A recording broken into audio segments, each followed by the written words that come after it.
నమస్తే welcome to Sriprabha news. ముందుగా headlines.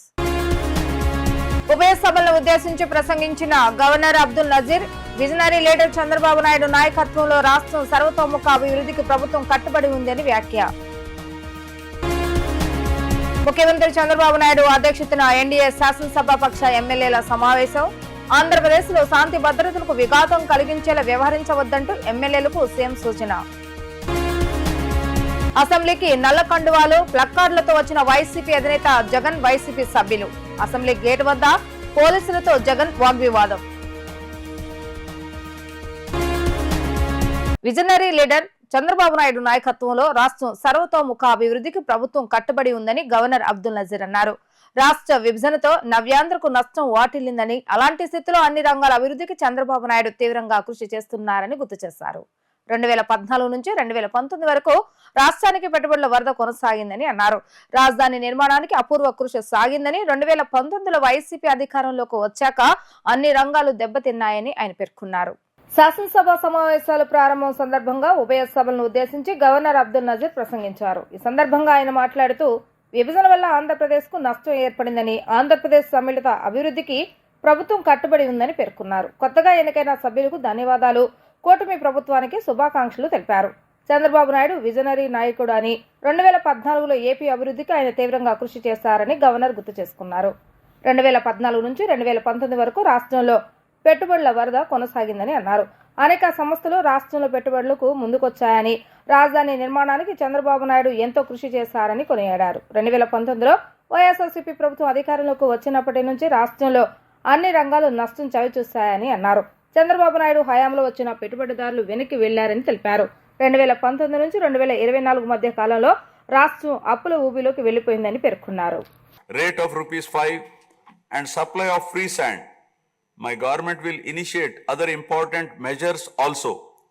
I am sure my government, under the able and proven leadership of Shri N. Chandrababu Naidu Garu, the Honorable Chief Minister of Andhra Pradesh, and Shri Pawan Kalyan Garu, Honorable Deputy Chief Minister, with complete support of Shri Narendra Modi Garu, Honorable Prime Minister of India, will make all-out efforts in fulfilling the aspirations of the people for developing the state.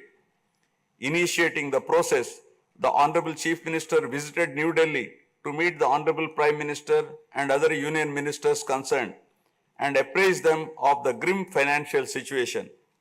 During the visit, special requests have also been made for hand-holding by the center and extending liberal support to the state.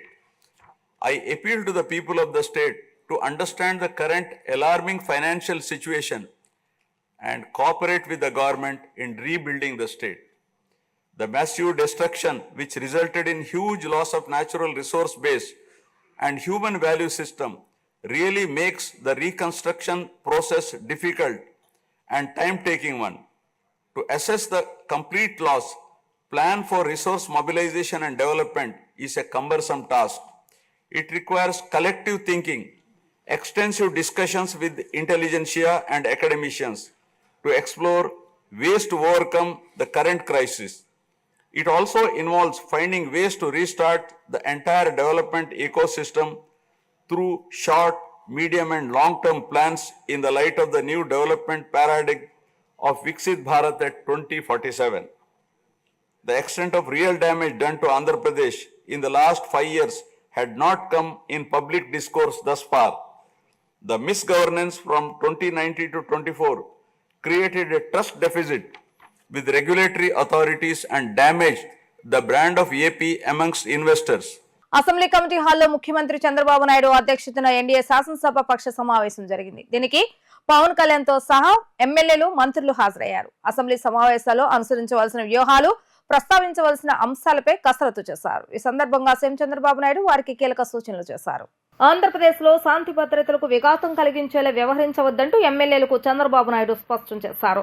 ఏపీలో ఇసుక జోలికి ఎవరు వెళ్లొద్దని, ప్రభుత్వానికి చెడ్డ పేరు తీసుకురావద్దని CM తేల్చి చెప్పేశారు. ఇక ఈ సందర్భంగా ఇసుక ధరల విషయంలో కొన్ని ఇబ్బందులు వస్తున్నట్లుగా పలువురు ఎమ్మెల్యేలు ముఖ్యమంత్రి దృష్టికి తీసుకొచ్చారు. దీనిపై తగిన విధంగా చర్చించి నిర్ణయం తీసుకుంటామని ఆయన హామీ ఇచ్చారు. అసెంబ్లీలో జగన్ ఆందోళన సైతం ప్రస్తావనకు వచ్చింది. సభలో జగన్ వైసీపీ తీరును ఎన్డీఏ శాసనసభాపక్షం తప్పుపట్టింది. కూటమిలోని 3 పార్టీల మధ్య కోఆర్డినేషన్ అంశాన్ని పౌర సరఫరాల మంత్రి నాదెండ్ల మనోహర్ ప్రస్తావనకు తెచ్చారు. చంద్రబాబు నాయుడు తీసుకున్న ప్రతి నిర్ణయాన్ని తాను జనసేన పార్టీ ఎమ్మెల్యేలు సపోర్టు చేస్తామని ఈ సందర్భంగా డిప్యూటీ సీఎం పవన్ కళ్యాణ్ చెప్పారు. నిధుల విషయంలో ఇబ్బందులున్నా పనులు చేయాలి, ముందుగా రోడ్లకు పడిన గొంతులు పూడ్చే కార్యక్రమం చేపడదామని చెప్పారు. అసెంబ్లీ ఆవరణలో పోలీసుల పట్ల జగన్ దురుసుగా ప్రవర్తించారు. పోలీసులతో వాగ్వివాదానికి దిగారు. అసెంబ్లీ లోపలికి ప్లకార్డులు తీసుకువెళ్లటాన్ని పోలీసులు అడ్డుకున్నారు. దీంతో వైఎస్ జగన్ పోలీసులపై ఆగ్రహం వ్యక్తం చేశారు. అసెంబ్లీ సమావేశాలకు వైఎస్ఆర్సీపీ ఎమ్మెల్యేలు నల్ల కండువాలు ధరించి హాజరయ్యారు. నల్ల కండువాలు, నల్ల బ్యాడ్జీలు ధరించడంపై పోలీసులు అభ్యంతరం తెలిపారు. లోపలికి అనుమతి లేదంటూ అడ్డుకోవడంతో పోలీసులపై మాజీ సీఎం వైఎస్ జగన్మోహన్ రెడ్డి తీవ్ర ఆగ్రహం వ్యక్తం చేశారు. వైఎస్ఆర్సీపీ ఎమ్మెల్యేలు, ఎమ్మెల్సీలు అసెంబ్లీ గేటు వద్ద బైఠాయించి నిరసనకు దిగారు. నేతల చేతిలో ఉన్న ప్లక్కార్డులు, పేపర్లను పోలీసులు లాక్కొని చింపేశారంటూ పోలీసుల పట్ల జగన్ దురుసుగా ప్రవర్తించారు. పోలీసు అధికారిని తీవ్ర స్వరంతో హెచ్చరించారు. ప్లక్కార్డులు ప్రదర్శించవద్దని చెప్పడంపై వైఎస్ఆర్సీపీ సభ్యులు మండిపడ్డారు. పేపర్లు గుంజుకొని చించే అధికారం పోలీసులకు ఎవరిచ్చారంటూ ప్రశ్నించారు. రాష్ట్రంలో అరాచక పాలన సాగుతుందని పోలీసులు ఓవరాక్షన్ చేస్తున్నారని ధ్వజమెత్తారు. ఈ క్రమంలోనే వైఎస్ఆర్సీపీ ఎమ్మెల్యేలు, పోలీసుల మధ్య తీవ్ర వాగ్వివాదం చోటు చేసుకోవడంతో కాసేపు ఉద్రిక్తత వాతావరణం నెలకొంది. వైఎస్ఆర్సీపీ నేతలు కార్యకర్తలపై దాడులు చేస్తున్నారని ఆరోపిస్తూ వైఎస్ జగన్ తో సహా ఎమ్మెల్యేలు శాసనసభలో నిరసన తెలిపారు. మెడలో నల్ల కండువాలు ధరించిన జగన్ తో సహా వైఎస్ఆర్సీపీ ఎమ్మెల్యేలు, ఎమ్మెల్సీలు శాసనసభకు వచ్చారు. గవర్నర్ ప్రసంగం ప్రారంభంతోనే సేవ్ డెమోక్రసీ అని నినాదాలు చేస్తూ వైఎస్ఆర్సీపీ ఎమ్మెల్యేలు, ఎమ్మెల్సీలు నిరసన వ్యక్తం చేశారు. వారి నిరసన మధ్య గవర్నర్ ప్రసంగం కొనసాగింది. కొద్దిసేపు నిరసన తెలిపిన అనంతరం సభలో వాకౌట్ చేసి బయటకు వచ్చిన జగన్ తో సహా ఎమ్మెల్యేలు తాడేపల్లి వెళ్లిపోయారు.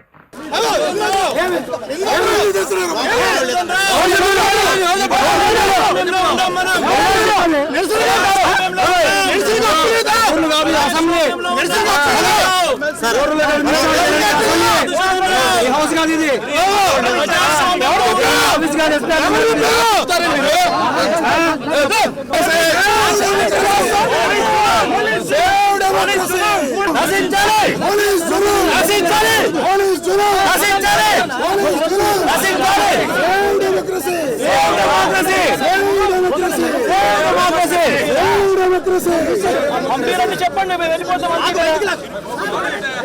పంపిరండి చెప్పండి, మేము వెళ్ళిపోతాము. పంపిరా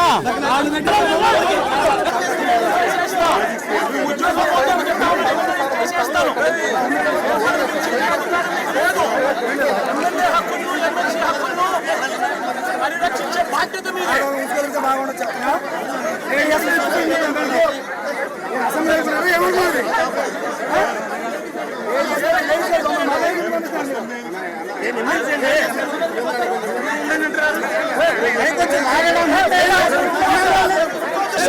ప్రజాస్వామ్యాన్ని కాపాడడం మీ బర్ది. మీ టోపీ మీద ఉన్న సింహాలకు అర్థం అది. ఎవరు చెప్పారండి ఈ పేపర్ చింపమని చెప్పి? ఎవరు చెప్పారండి ఈ పేపర్ చింపమని చెప్పి? ఎవరు చెప్పారు అధికారం? అంటే అసెంబ్లీలో పేపర్ చింపే అధికారం, చింపే అధికారం ఎవరు ఇచ్చారు మీకు? ఎమ్మెల్యేల దగ్గర నుంచి, ఎమ్మెల్సీల దగ్గర నుంచి ఇలా పేపర్లు గుంజుకొని లాక్కొని మీ ఇష్టం వచ్చినట్టుగా చింపే కార్యక్రమం చేసే అధికారం ఎవరిచ్చారు? మధుసూదన్ రావు, గుర్తుపెట్టుకో, ఎల్లకాలం ఇలా మాదిరిగా ఉండదు. ప్రజాస్వామ్యంలో ఉన్నాం మనం. నీ టోపీ మీద ఉన్న సింహాలకు అర్థం ఏమిటో తెలుసా? అధికారంలో ఉన్న వాళ్ళకు సెల్యూట్ కొట్టడం కాదు, ప్రజాస్వామ్యాన్ని కాపాడడం కోసం మీరున్నారు, గుర్తుపెట్టుకోండి. ఏపీ అసెంబ్లీ సమావేశాలు ప్రారంభమయ్యాయి. స్పీకర్ అయ్యన్న పాత్రుడు అధ్యక్షతన బీఎస్సీ సమావేశం పూర్తయింది. ఈ సమావేశానికి హాజరైన సీఎం చంద్రబాబు నాయుడు, పయ్యావుల కేశవ్, నాదెండ్ల మనోహర్, విష్ణుకుమార్ రాజు హాజరయ్యారు. సమావేశాల అజెండాను బీఎస్సీ ఖరారు చేసింది. 5 రోజుల పాటు సమావేశాలు నిర్వహించాలని నిర్ణయించారు. కాగా సభలో శ్వేతపత్రాలను విడుదల చేసేలా అధికార పక్షం ప్రతిపాదించింది. కాగా బీఎస్సీ సమావేశానికి వైసీపీ సభ్యులు గైహాజరయ్యారు. ఏపీ శాసన మండలి సభ్యునిగా జనసేన నేత పిడుగు హరిప్రసాద్ ప్రమాణ స్వీకారం చేశారు. శాసనసభ మండలి చైర్మన్ మోషన్ రాజు ఆధ్వర్యంలో ఈ కార్యక్రమం నిర్వహించారు. శాసన మండలి చైర్మన్ మోషన్ రాజు తన ఛాంబర్లో హరిప్రసాద్ తో ప్రమాణ స్వీకారం చేయించారు. జనసేన నుంచి మొదటి ఎమ్మెల్సీగా ఆయన ప్రమాణ స్వీకారం చేశారు. ఈ కార్యక్రమంలో హరిప్రసాద్ కుటుంబ సభ్యులు, జనసేన నాయకులు పాల్గొన్నారు. ఎమ్మెల్యేల కోటాలోని 2 ఎమ్మెల్సీ స్థానాలకు కూటమి అభ్యర్థులుగా నామినేషన్ వేసిన శ్రీ రామచంద్రయ్య, పి హరిప్రసాద్ ఏకగ్రీవంగా ఎన్నికయ్యారు. ఉప ఎన్నికల్లో ఈ 2 స్థానాలకు వీరిద్దరు మాత్రమే నామినేషన్లు వేయడంతో వారి ఎన్నిక ఏకగ్రీవమైంది. పిడుగు హరిప్రసాద్ అనే నేను ఆంధ్రప్రదేశ్ శాసన పరిషత్తు సభ్యునిగా ఎన్నికైనందున శాసనం ద్వారా నిర్మితమైన భారత రాజ్యాంగం పట్ల నిజమైన విశ్వాసం, విధేయత చూపుతానని, భారతదేశ సార్వభౌమాధికారాన్ని, సమగ్రతను కాపాడుతానని, నేను స్వీకరించబోయే కర్తవ్యాన్ని శ్రద్ధాశక్తులతో నిర్వహిస్తానని దైవసాక్షిగా ప్రమాణం చేస్తున్నాను అనే నేను ఆంధ్రప్రదేశ్ శాసన పరిషత్తు సభ్యుడైన పిడుగు హరిప్రసాద్ అనే నేను పరిషత్తు నియమాలకు కట్టుబడి ఉంటానని, వాటిని అనుసరిస్తానని, పరిషత్తు మర్యాదలను పాటిస్తానని, సాంప్రదాయాలను గౌరవిస్తానని దైవసాక్షిగా ప్రమాణం చేస్తున్నాను. వైసీపీ అధినేత జగన్ శవ రాజకీయాలకు తెరలేపారని గాజువాక ఎమ్మెల్యే టీడీపీ రాష్ట్ర అధ్యక్షుడు పల్లా శ్రీనివాసరావు ఆరోపించారు. అసెంబ్లీ సమావేశాలు 5 రోజుల పాటు నిర్వహిస్తున్నట్లుగా తెలిపారు. ముఖ్యమంత్రి చంద్రబాబు నాయుడు అధ్యక్షతన అసెంబ్లీ సమావేశాలు అనుసరించవలసిన వ్యూహాలు, ప్రస్తావించవలసిన అంశాలపై చర్చించారని అన్నారు. వైసీపీ అధినేత జగన్ శవ రాజకీయాలు మానుకోవాలంటున్న గాజువాక ఎమ్మెల్యే టీడీపీ రాష్ట్ర అధ్యక్షుడు పల్లా శ్రీనివాసరావుతో మా ప్రతినిధి లిఖిత ఫేస్ టు ఫేస్.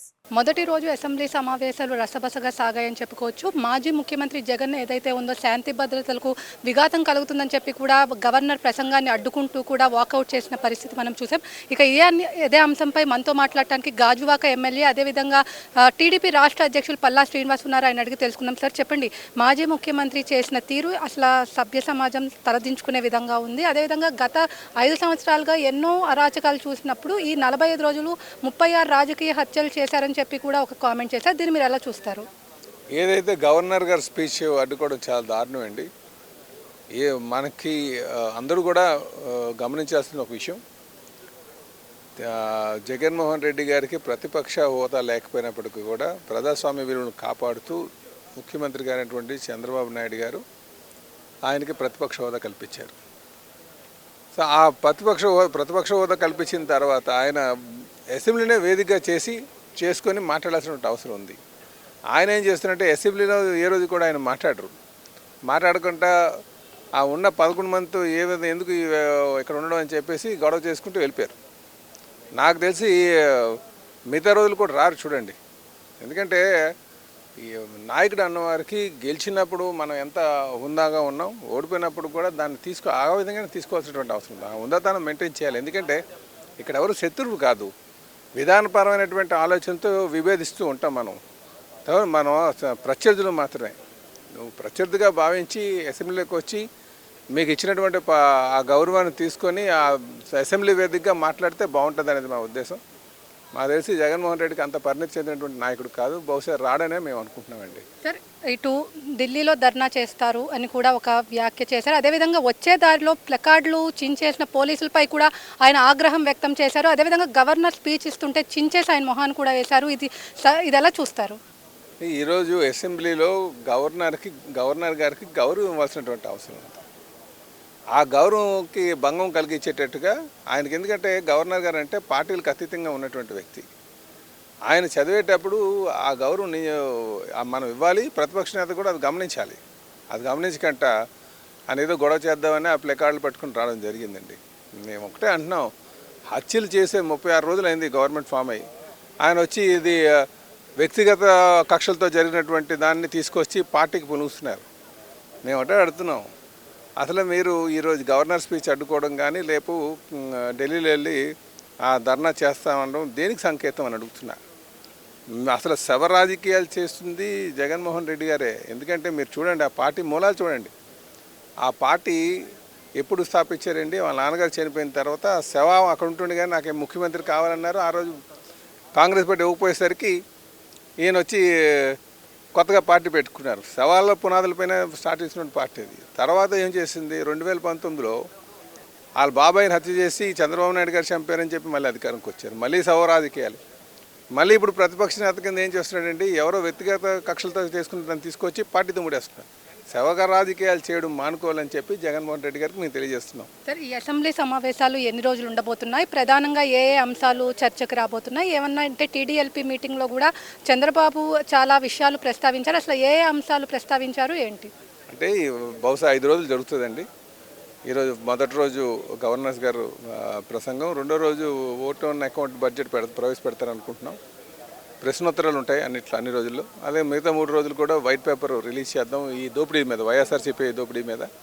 ఈ శాండ్ కొంచెం రేటు పెరిగింది బాగా అనిపిస్తుంది, దాన్ని ఏ విధంగా చేస్తే బాగుంటుందండి. ఉచిత శాండ్ అన్నాం కదా, దాని మీద కొంచెం మాట్లాడమని చెప్పాం. ఇదే కాకుండా కొంతమంది రేషన్ డిపోలు మరి అందరికీ శాంక్షన్ చేయాలి, ఏ విధంగా చేయాలని. అలాగే కొత్తగా ఎన్నుకోబడినటువంటి వాళ్ళు ఎక్కువ 90-89 మంది ఉన్నారు శాసనసభ్యులు. వాళ్ళకి ఏ విధంగా మనం ట్రైనింగ్ ఇవ్వాలి, ట్రైనింగ్ క్లాసులు పెట్టాలి, ఓరియంటేషన్ క్లాసులు పెడితే బాగుంటుందని చెప్పేసి అదొకటి. ఇలాగా వైడ్ రేంజ్ ఆఫ్ ఐటమ్స్ మీద మా ఇష్యూస్ మీద మాట్లాడడం. ముఖ్యంగా కక్షపూరితమైనటువంటి ఆలోచనలు మానుకుందాం. ఎందుకంటే వాళ్ళకి వేయాల్సినటువంటి శిక్ష ప్రజలు వేసేశారు.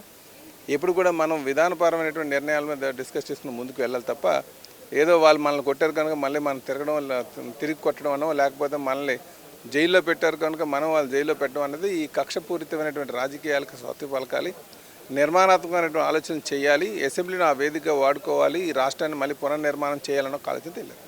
మొత్తం మీద చూసుకున్నట్లయితే మొదటి రోజు ఏదైతే అసెంబ్లీ సమావేశాలు నిర్వహించారో అవి ప్రశాంతంగా జరిగాయని కూడా చెప్పుకోవచ్చు. అదేవిధంగా ఏదైతే మాజీ ముఖ్యమంత్రి జగన్మోహన్ రెడ్డి శవ రాజకీయాలు చేస్తున్నారు, శవ రాజకీయాలతోనే వైసీపీ పుట్టిందని చెప్పి కూడా పల్లా శ్రీనివాస్ అయితే చెప్తున్నారు. ఈ నేపథ్యంలో ప్రధానంగా ముఖ్యమంత్రి చంద్రబాబు అధ్యక్షత టీడీఎల్పీ సమావేశం అయితే జరిగింది. ఈ టీడీఎల్పీ సమావేశంలో ప్రధానంగా కక్ష సాధింపు చర్యలకు, కవ్వింపు చర్యలకు పాల్పడొద్దని చెప్పి కూడా, అదేవిధంగా శాండ్ విషయంలో ఏ నియోజకవర్గంకి ఆ నియోజకవర్గం వాళ్ళు జోక్యం చేసుకోవద్దని చెప్పి కూడా చెప్పారు. అదేవిధంగా ఇటు పౌర సరఫరాల శాఖ మీద కూడా డిస్కషన్ వచ్చింది. అదేవిధంగా అసెంబ్లీలో పీఏసీ సమావేశాలు 5 రోజుల పాటు నిర్వహించనున్నారు.